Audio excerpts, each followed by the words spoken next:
हिमाचल प्रदेश के एक छोटे से गांव में अर्जुन नाम का एक लड़का रहा करता था। अर्जुन एक बहुत ही ईमानदार और शरीफ स्वभाव का लड़का था। वो गांव में छोटी सी दुकान पर मीठे पान बनाकर बेचा करता था। कुछ भी कहो अर्जुन, तुम्हारे मीठे पान सिर्फ इस गांव तक नहीं बल्कि दूर दूर के गांव तक प्रसिद्ध हैं। ये तो उन सबका बड़प्पन है मुखिया चाचा, वरना मैं तो और लोगों की तरह ही पान बनाता हूँ। बल्कि मैं तो मानता हूँ कि मुझसे कहीं ज्यादा अच्छा मीठा पान तो सुखिया चाचा बनाते हैं। अरे नहीं अर्जुन, ये तो तुम्हारा बड़प्पन है। मेरा विश्वास है कि तुम एक दिन जरूर तरक्की करोगे। आप भी ना मुखिया चाचा, कभी सुना है आपने कि पान बेचने वाला तरक्की करे? अच्छा सुनो, शहर से मेरे कुछ मेहमान आ रहे हैं शाम तक, वो यहाँ पर आ जाएंगे। मैंने तुम्हारे मीठे पान की बहुत ज्यादा तारीफ कर रखी है, तो तुम थोड़ा सा उनका ध्यान रखना, ठीक है? बिल्कुल मुखिया चाचा, बिल्कुल। आप टेंशन फ्री होकर शाम को उन्हें यहाँ ले आइए। मेरे हाथ का बना हुआ पान वो अपने जीवन में कभी भूल नहीं पाएंगे। शाम को मुखिया 2 लोगों के साथ वहाँ पर पहुँच गया। अर्जुन, यही है मेरे वो शहर से आए हुए मेहमान।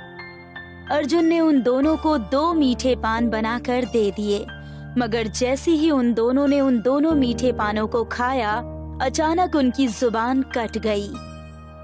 क्या हुआ? अर्जुन के बने हुए पान तो बड़े प्रसिद्ध होते हैं, तुम दोनों इतना बुरा सा मुंह क्यों बना रहे हो? क्या मुखिया जी, आपने तो कहा था कि आपके गांव का ये लड़का बहुत ही अच्छे पान बनाता है। मुखिया क्रोधित होते हुए अर्जुन से बोला, ये क्या हरकत है अर्जुन? तुम इन सबके सामने अपमान करना चाहते हो? नहीं मुखिया जी, मैंने तो मीठे पान बनाए थे, लेकिन पता नहीं ऐसी गलती मुझसे कैसे हो गई। बस बस बस बस करो, मुझे तो यहाँ आना ही नहीं चाहिए था। चलो तुम दोनों मेरे साथ। मुखिया क्रोधित होते हुए वहाँ से चला गया। शाम को अर्जुन दुकान बंद करके जब अपने घर पर गया। कितनी बार कहा है तुमसे कि दुकान इतनी जल्दी बंद मत किया करो।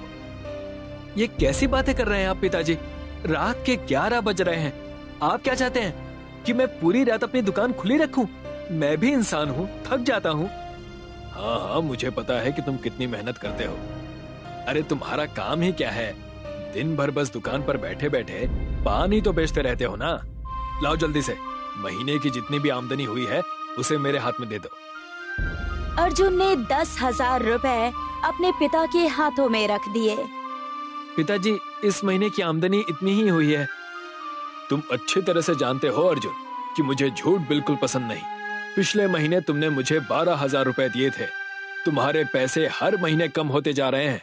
याद रखना, अगले महीने अगर 10,000 रुपए से 1 रुपया भी कम तुमने मुझे दिया तो मैं तुम्हें घर से धक्के देकर बाहर निकाल दूंगा। तभी वहाँ पर अर्जुन की सौतेली बहन दिव्या आ गई। बस कीजिए पिताजी, आपको जरा भी शर्म नहीं आती अपने ही बेटे पर अत्याचार करते हुए?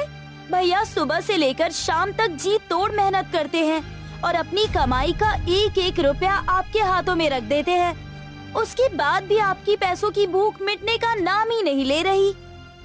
अपना मुंह बंद रखो दिव्या, तुम जानती नहीं कि ये तुम्हारा सौतेला भाई है। हाँ जानती हूँ, ये मेरा सौतेला भाई है, लेकिन शायद आप नहीं जानते कि भाई भाई होता है, फिर चाहे वो सगा हो या सौतेला। अरे इतना तो कोई सगा बेटा भी नहीं करता जितना कि आपके लिए भैया कर रहे हैं।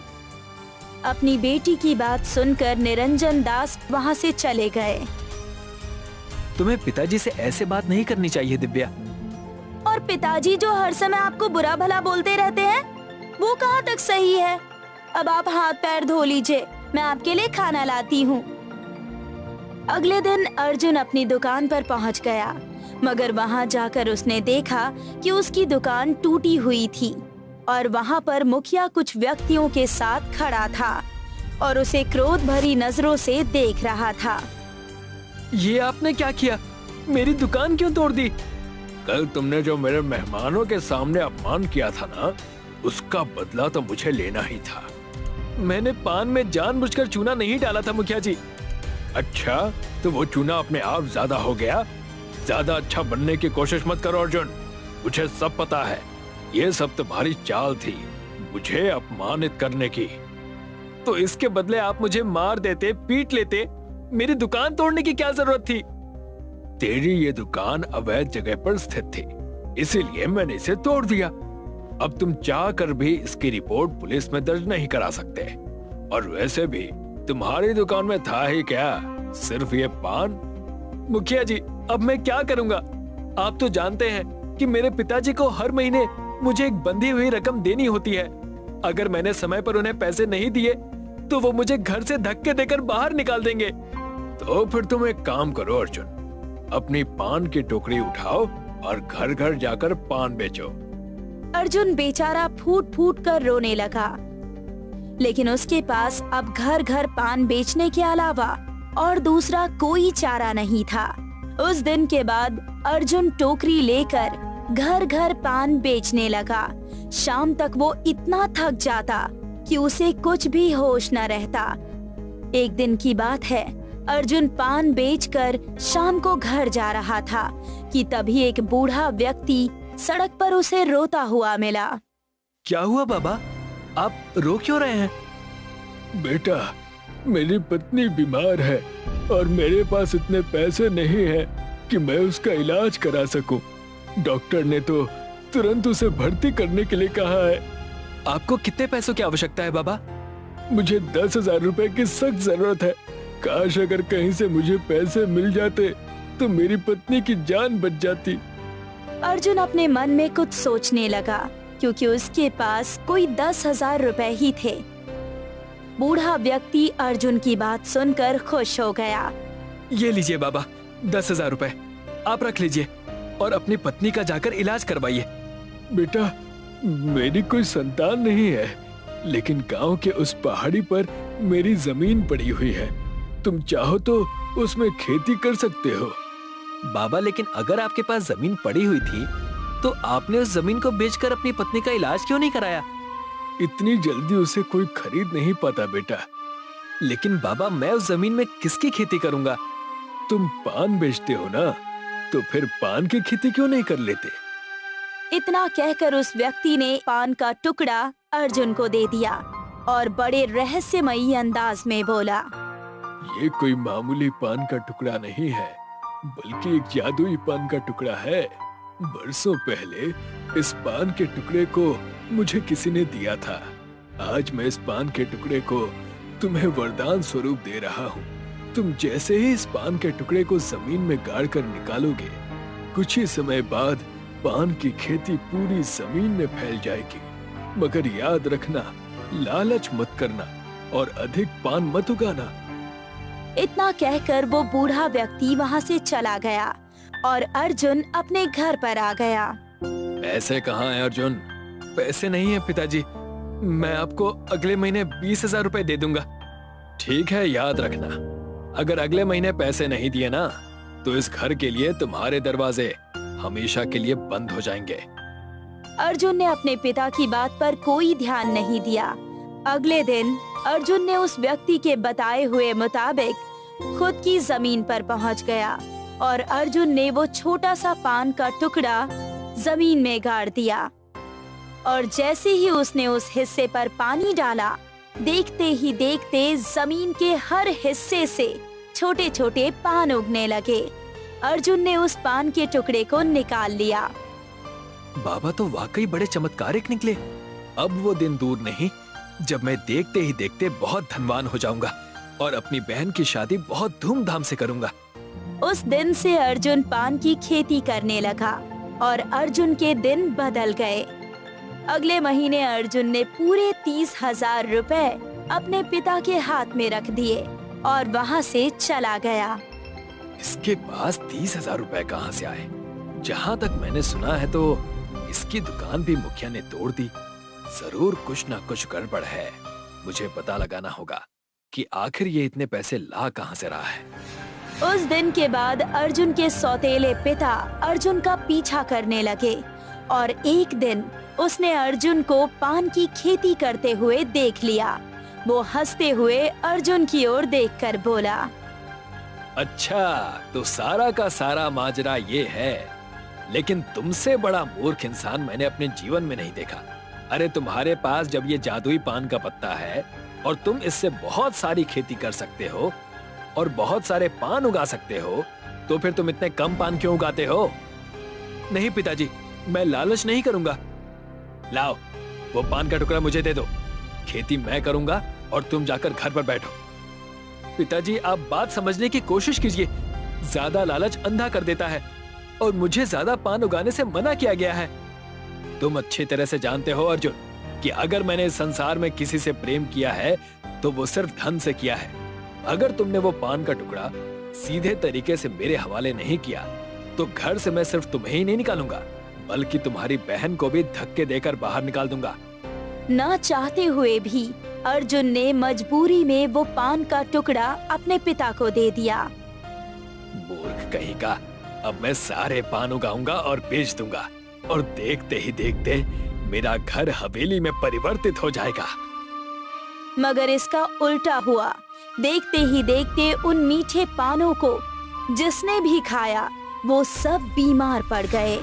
कुछ समय बाद मुखिया सारे गांव वालों को लेकर निरंजन दास के घर पर पहुंच गया। निरंजन दास, तुम्हारा पान जिसने भी खाया वो सब बीमार पड़े हुए हैं। मेरी बात का विश्वास कीजिए, मैंने उन मीठे पानों में कुछ भी नहीं मिलाया, फिर भी पता नहीं क्यों लोग बीमार पड़ गए। वो सब मुझे नहीं पता। तुमने उन्हें बीमार किया है तो अब तुम ही उन्हें सही करोगे, नहीं तो मैं तुम्हारी पुलिस में रिपोर्ट दर्ज करवा दूंगा और तुम्हें जेल की चक्की पीसनी पड़ेगी। मुखिया चाचा, अपने पिता की तरफ से मैं माफी मांगता हूँ। मैं आपसे वादा करता हूँ कि जो लोग बीमार हुए हैं मैं उन्हें सही करने का पूरा प्रयास करूंगा। मुझे थोड़ा सा समय दीजिए। मुखिया वहाँ से चला गया।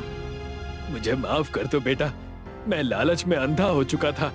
मुझे समझ आ गया है कि ज्यादा लालच इंसान को नुकसान के अलावा और कुछ नहीं देता। चिंता मत कीजिए पिताजी, आपको समझ आ गया है, मेरे लिए यही काफी है। उस दिन के बाद अर्जुन उस बूढ़े व्यक्ति को तलाशने लगा और उसकी मेहनत रंग लाई। मैंने तुमसे कहा था कि ज्यादा लालच मत करना। बाबा, लालच मैंने नहीं, मेरे पिताजी ने की थी और उसका उन्होंने फल भी भुगता। कोई और होता तो मैं भी उसकी मदद नहीं करता, लेकिन तुम बहुत ही अच्छे स्वभाव के व्यक्ति हो। तुम्हारे पिता ने तुम्हारे ऊपर इतने अत्याचार किए, उसके बाद भी तुम उनकी मदद करना चाहते हो। सुनो, अब तुम उस जादुई पान से जो भी पान उगाना, उसमें से एक उगे हुए पान को पीस लेना और उस लेप को सब पानों में मिला देना। वो सारे पान जड़ी बूटी का काम करेंगे और जितने भी लोग बीमार हुए हैं वो सब ठीक हो जाएंगे। अर्जुन ने ठीक वैसा ही किया। उसने जड़ी बूटी तैयार की और अपने उगाए हुए पान में उस जड़ी बूटी को मिला दिया। उसके बाद जिसने भी उस पान को खाया वो सब स्वस्थ हो गए और देखते ही देखते अर्जुन के उगाए हुए मीठे पान दूसरे शहरों में भी प्रसिद्ध होने लगे। मुझे माफ कर दो अर्जुन, मैंने तुम्हारे साथ बहुत बुरा व्यवहार किया, लेकिन तुम्हारी वजह से आज इस गांव का नाम कितना प्रसिद्ध हुआ है।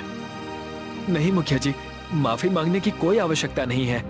हम सब एक ही गांव के वासी हैं, एक भाई की तरह, और भाइयों में तो छोटे मोटे झगड़े तो होते ही रहते हैं। अर्जुन की बात सुनकर मुखिया मुस्कुराने लगा। कुछ महीनों बाद अर्जुन ने अपनी बहन का विवाह बड़ी ही धूमधाम से किया। अब उसके पिता अर्जुन को अपने सगे बेटे से भी ज्यादा प्रेम करने लगे और अर्जुन आज भी जादुई मीठे पान की खेती करता है। महुआपुर गांव में सबसे मशहूर थे बिरजू के पान। दूर दूर से लोग बिरजू काका के पान खाने आया करते थे। काका, हमको तनिक एक स्पेशल पान लगा दो। मुझे तो 2 पान दे दो, आज मेहरारू के संग खाएंगे। हाँ हाँ, दे रहे हैं। अरे काका, आप ऐसा क्या अलग डालते हो अपने पान में जो आपके जैसा स्वाद कहीं आता ही नहीं? अब यह तो हमारा सालों का अनुभव है बेटा। अब 35 साल हो गए हैं हमें पान बनाते बनाते। वाह काका वाह, ये तो कमाल है। बिरजू के हाथ का पान खाकर लोग मंत्रमुग्ध हो जाते। और उसकी तारीफ किए बगैर नहीं जाते। बिरजू एक पान 15 रुपए में बेचता था, फिर भी लोग उसी की पान पट्टी से पान खाना पसंद करते थे। बिरजू की पान पट्टी के सामने रवि की भी पान पट्टी थी। रवि एक पान 10 रुपए में बेचता था। स्पेशल पान बस 10 रुपए, 10 रुपए। अरे भैया रुको जरा, एक बार हमारा भी पान चक्कर तो देखो। अरे भैया आपके पान में वो बात नहीं है जो बिरजू काका के पान में है। अरे लेकिन हम भी पान में वही सब डालते हैं जो बिरजू काका डालते हैं। वो जो भी हो, हम तो बिरजू काका का ही पान खाएंगे। रवि लोगों को बुलाया करता, पर फिर भी लोग उसके पान नहीं खाया करते थे। कुछ गिने चुने ही लोग थे जो रवि की दुकान पे पान खाते थे, इसलिए रवि बहुत ही उदास रहता था। हर दिन रवि मुंह लटकाकर घर जाता था। का हुआ? आज भी अच्छी बिकारी नहीं हुई का? लगता है उस बिरजू काका के मरने तक हमारा कोनो बिक्री नहीं होगी। सोच रहे हैं कि किसी और गांव में जाकर के पान पट्टी खोले। हम कहीं नहीं जाएंगे, इस गांव में सब कुछ अच्छा है। लेकिन कमाई का कोनो पता ठिकाना ही नहीं है। वो तुम्हारी समस्या है, खुद सुलझा लो। हम क्या करें? वैसे बताना भूल गए, कल हमारा भाई आ रहा है, कुछ दिन वो यही रहेगा। एक और नहीं समस्या। कुछ बोले क्या? नहीं तो। रवि की समस्याएं बढ़ती ही जा रही थी। एक और उसकी आमदनी घट रही थी और दूसरी ओर उसकी पत्नी के तेवर। खैर अगला दिन आया। सर्वोदय के साथ गांव में चहल पहल शुरू हो गई और बिरजू और रवि ने अपनी पान पट्टी खोली। और हमेशा की तरह बिरजू के आते ही उसके ग्राहक भी आ गए। पता नहीं मेरी पान पट्टी कब चलेगी। रवि निराश पान पट्टी पर बैठा था। ओ जीजाजी प्रणाम। आप दूर से ही प्रणाम करोगे या समीप आओगे? आप भी ना जीजाजी। मुकेश ने अपने जीजा के पैर छुए। मुकेश का ध्यान रवि की आंखों पर गया। अरे जीजाजी आप तो सूख कर काटा हो रहे हैं। मेरी जीजी आपका ख्याल व्याल नहीं रखती हैं क्या? अब ये तो अपनी जीजी से ही पूछना। मुकेश का ध्यान रवि की आंखों पर गया। रवि बिरजू की पान पट्टी घूरे जा रहा था। क्या हुआ जीजाजी? कब से उस पान पट्टी वाले को टुकुर टुकुर घूरे जा रहे हो? अब क्या बताऊं, उस पान पट्टी पे देख कितनी भीड़ है और एक मेरी पान पट्टी है, कौनो ग्राहक ही नहीं आता है। पता नहीं वो बिरजू अपने पान में ऐसा क्या डालता है, ग्राहक खींचे चले आते हैं उसके पास। जब तक वो पान बनाता रहेगा मेरा धंधा तो चौपट ही रहेगा। मेरे पास एक रास्ता है जीजाजी, वो सारी भीड़ आपका पान खाएगी और आप उस बुढ़ऊ से भी ज्यादा कमाएंगे। कैसे? मुकेश ने अपना आइडिया रवि के कानों में बताया। पर इसमें कोनो गड़बड़ तो नहीं है ना? अरे कुछ गड़बड़ नहीं होगी, बहुत लोग पान में डालते हैं और फिर देखना जो एक बार खाएगा वो बार बार खाएगा। ठीक है, एक बार आजमा कर देखते हैं, हम लेके आते हैं। मुकेश कहीं चला गया और रवि बिरजू की दुकान की ओर हंसते हुए देखने लगा। अब देखते हैं हमारे पान कैसे नहीं बिकते। कुछ देर बाद मुकेश वो चीज लेकर आ गया। थोड़ा थोड़ा हर पान में मिला देना जीजाजी। ठीक है, अब हम चलते हैं जीजी से मिलने। मुकेश ने रवि के पैर छुए। हाँ हाँ, खुश रहो। और फिर वहाँ से चला गया। रवि ने वो चीज मिलाकर पान बनाया। मुफ्त का पान, एक पान मुफ्त। आओ आओ आओ चखो, ऐसा पान कभी जिंदगी में नहीं खाया होगा। रवि की आवाज सुन लोगों का ध्यान उसकी ओर आकर्षित हुआ। लगता है रवि पगला गया है, पान मुफ्त में दे रहा है। हमको लगता है प्रचार करने के लिए मुफ्त में दे रहा है। चलो ठीक है, चलकर खा ही लेते हैं। बिरजू के कुछ ग्राहक रवि की पान पट्टी पे आए। हमको एक मुफ्त पान दो और हमको भी। रवि ने दोनों ग्राहकों को पान दिया। वो पान खाते ही उनका मन खुश हो गया और चेहरे पे मुस्कान आ गई। अरे वाह, ये तो कमाल है। ऐसा पान हमने जिंदगी में नहीं खाया। वाह वाह, क्या पान है। अपने पान की तारीफ सुन रवि खुश था। एक और पान दो। एक ही पान मुफ्त था, दूसरे का दाम 15 रुपया। ठीक है, ये लो। रवि ने पैसे लिए और दूसरा पान लिया। इन दोनों को देखकर कई और ग्राहक रवि का पान खाने आए। हमको भी मुफ्त पान दो, हमको भी। जिसने मुफ्त का पान खाया, सभी ने दूसरा पान खरीदा और उस पूरे दिन में रवि के बहुत ही अच्छी आमदनी हुई। आज रवि बहुत खुश था, इसलिए वो अपने घर मिठाई ले गया। अरे वाह जीजा जी, बहुत खुश लग रहे हो। तुम्हारा आइडिया काम कर गया। आज पहली बार इतने सारे पैसे एक ही दिन में कमाए हैं हम। वाह वाह, ये लो संवरना, तुम्हारी मनपसंद मिठाई। और आज की कमाई? रवि ने पैसों की गड्डी स्वर्णा के हाथ में रख दी, जो देखकर वो भी हैरान थी। अरे ये का, आज कोनो जादू वादू किए हो क्या? जीजी, ये हमारा कमाल है। आज से जीजा जी रोज ऐसे मोटे पैसे कमाएंगे। वाह भैया। स्वर्णा ने अपने भाई का बहुत लाड किया। रवि रोज वो चीज पान में मिलाने लगा।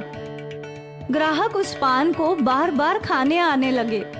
बिरजू के भी सारे ग्राहक अब रवि का पान खाते थे। बिरजू की पान पट्टी अब खाली रहने लगी। ये देखकर बिरजू हैरान था। हे भगवान, ये कैसी माया है जे। अपनी कृपा हमरा पे बनाए रखना भगवान। बिरजू प्रार्थना कर ही रहा था कि उसकी दुकान पर एक ग्राहक आया, एक अजनबी ग्राहक। काका, एक पान दो। बिरजू ने उस ग्राहक को पान दिए और 15 रुपए ले लिए। फिर वही ग्राहक रवि की दुकान पर गया और उसने वहाँ से भी एक पान खरीदा और फिर अपनी गाड़ी में बैठकर निकल गया। कुछ देर बाद ये अजनबी वापस लौटा और सीधा रवि की दुकान पर गया। उसने रवि के हाथों में हथकड़ी बांध दी। भोले भाले लोगों को अफीम वाला पान खिलाते हो? ये झूठ है सर, हमने अफीम नहीं मिलाया। हम नारकोटिक डिपार्टमेंट से हैं। हमें पहले ही टिप मिल गई थी कि इस गांव में कोई पान वाला अफीम मिलाकर बेच रहा है। और जब हमने दोनों पान वालों के पान को चेक किया तो पता चला कि तुम्हारे पान में अफीम मिली है। अब तुम्हारी आगे की जिंदगी जेल में कटेगी। पुलिस वालों ने रवि को गिरफ्तार किया और जेल में डाल दिया। उसके थोड़े से पैसों की लालच ने उसकी जिंदगी बर्बाद कर दी। हमारी ही बुद्धिया पर पत्थर पड़ गया था, जो हमने अपने साले की बात सुन पान में अफीम मिलाया। लालच के चक्कर में हमारा ही हाल हो गया है। ना वो पान में अफीम मिलाता और ना उसके ये हाल होते। लालच बुरी बला है।